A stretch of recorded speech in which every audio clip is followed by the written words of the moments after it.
Hey, what's going on, guys? Remember in the first video when I said I actually like doing quests? Well, I kinda changed my mind. I'm doing all these low-level, supposedly quick ones. Some of them are quick, some of them not so much. And getting really annoyed because you not only is it like the least AFK thing you can do in this game, but you can't like go on Twitter or go on Twitch or do anything on an internet browser because you have to be looking at the wiki guide the whole time. And I don't have dual monitors and it's really annoying fitting everything on the same screen and trying to be able to entertain myself while questing and having to read instructions. It's actually extremely annoying. Anyways, here I am finishing Beneath Cursed Ties. Unlocks that new monthly, not new, but new for me, I guess. The newest monthly D&D that's worth doing. Giant Oyster. Get some free fish and XP. I'm starting to get used to all the dailies that I have to do.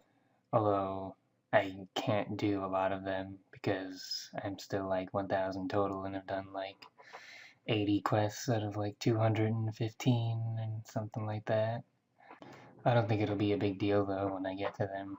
Um, I always thought it'd be annoying, and that's mainly the reason why I stopped playing RS3 in the first place, or not stopped, but never wanted to come back.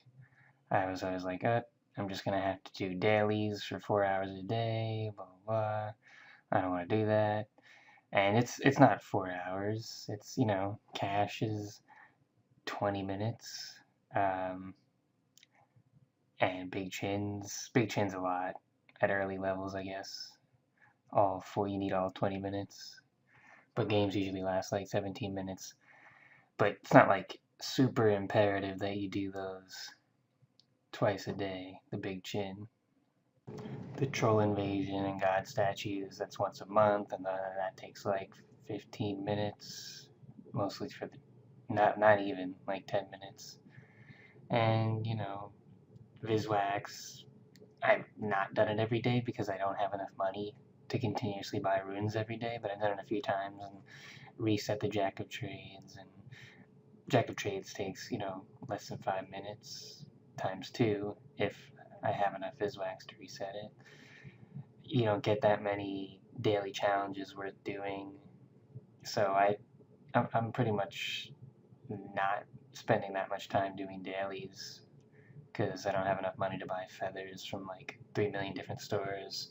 I don't have enough money to buy runes, and even if I did, it's half the stores are, locked behind chests and stuff like that. But yeah, quests are actually pretty bad uh, compared to AFK training. Not even AFK, like, if it's repetitious, if you're doing the same thing over and over again, it's very easy to, you know what you're doing, not waste any time, be able to, go watch Netflix, do other things while you do it, because it's the same thing over and over again, and you can play on 2 accounts, 3 accounts, whatever.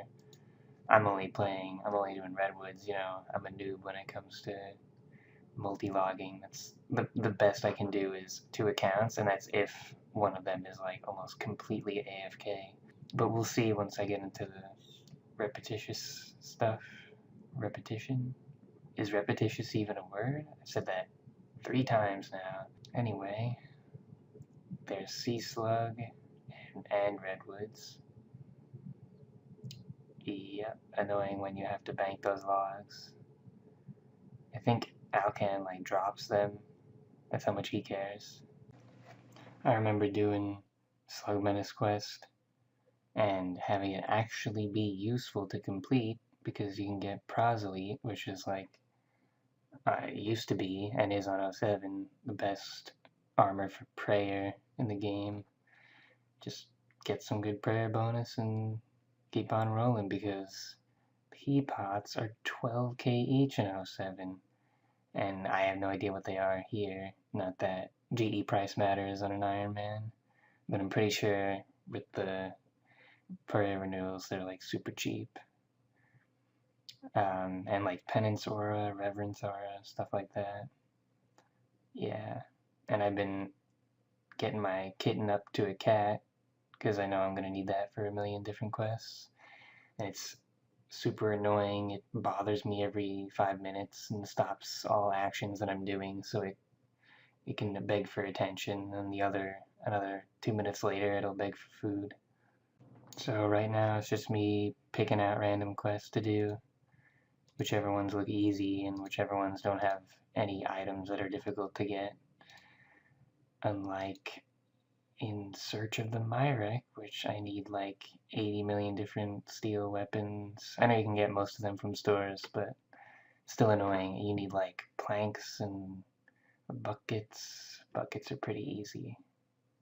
But anyway, going back to dailies, there's really, I can't do sandstone, I can't do the crystal sandstone in Prif, I can't do any of the ones from the tasks, the achievement diaries, or whatever you call them.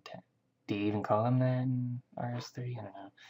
Wicked Hood, like, I only have Runes from it because I don't have all the talismans. I mean, you can only withdraw Runes, so I can't make nats with them. So, I mean, still worth doing that though. Rune Sphere, I still don't know how to do. I've been looking for like locations and haven't really been bothered with it as of yet. Can't do Bork, didn't do the quest. Can't do Book of Char, can't buy the yak hides, not that I would right now, even if I had the quest done. And so the dailies aren't that bad. And I've been doing a lot of thinking about, is this worth doing? Shouldn't I just focus on '07 or, not play at all and focus on real life and all that stuff? And is it worth playing? And why do people play this game? And is there a good reason to play instead of just actually focus on real life and, pondering all that stuff a lot? And I don't know if you want to know my opinion on it, but, obviously I feel like there's at least some good reason to play this. Otherwise, I wouldn't be playing right now. Even if you have a good routine going, people get tired of the same routine, even if their life is pretty good in terms of, the big things that people, think that they need and to live a good life, like a job, people to be with, um, having fun with other people, eating, stuff like that, watching Netflix. Yeah, I don't know that many things to do for fun, I guess.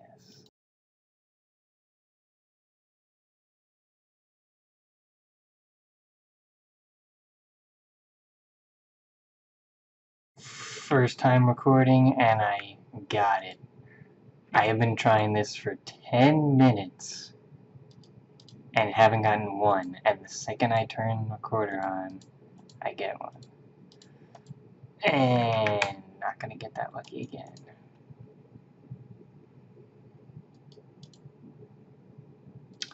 What the fuck?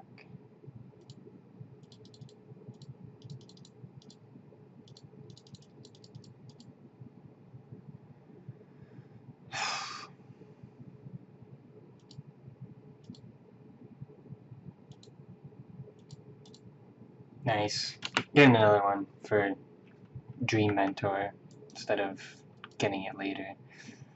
Well, that was easy once I started the video. Cool. But yeah, even if you have all these things that you used to think as like the gold standard of living a good life, it gets boring after a while. Even being the richest person on earth gets boring after a while. There's only so many things you can do with all the money and the time in the world. If you do the same thing over and over again, you're gonna get bored, whether you really, really like it or really, really don't. And you always see on Facebook every day people complaining about their job and stuff, or then there's people who are like, hey, I mean, at least you have a job. I can't even get a job as good as yours, stuff like that. So, there's a lot of ways to look at this stuff. People get stuck in a loop a lot, they're totally fine going to work, going home, and going to bed on repeat for like a few months at a time, and then all of a sudden they get in a rut. People go back and forth. There's ebbs and flows of them being depressed and them being really happy, and there being really no reason to be depressed or happy because they've been doing the same thing every day for many, many years. But that's why I feel like the best way to counter all this stuff of like monotony and just being stuck in a rut, doing the same thing over and over again, is to have a goal. Because even if you're doing the same thing over and over again, your mind and your body knows, at least I'm working towards something. Every day I get closer and closer to that goal.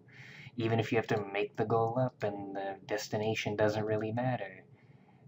Case in point, games like this one. Even if it doesn't matter, you still feel good. Every day, one step closer to your goal if you play every day. Every time you get on, you're one step closer to your goal. Doesn't matter what that goal is, just make one.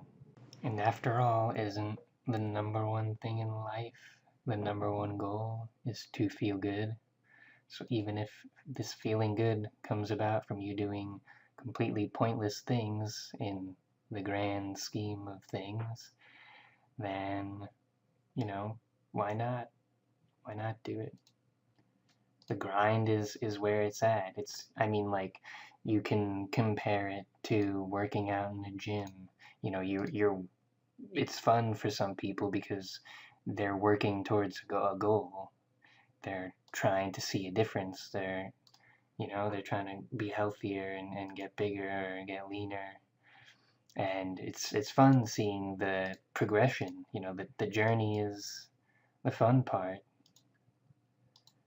It might suck actually doing it, but in the back of your mind, there's a good reason why you're doing it, and that it's going to make it worth it in the end. Dwayne "The Rock" Johnson recently said, "We not only want to embrace the grind, but take the grind to new levels." And he was not talking about RuneScape. But you can kind of get the idea. And yeah, why not? The grind is what makes you feel like you're working towards something. Anyway, got 50 crafting from an extended crafting task that took me like an hour. I had to mine 280 clay, turn it to soft clay, bring it from the bank to a pottery wheel, to a pottery oven, make the urns, put a fire rune in the cooking urns, do that for 140 urns, which was originally 70, but I extended the task, remember? And here's some big chin, and finished up most of the easy quests, and right now it's like the ones that I can do and should do have a lot of really annoying parts or really annoying items to get, but it's whatever. And I will see you in the next video. 48 Hunter. Nice.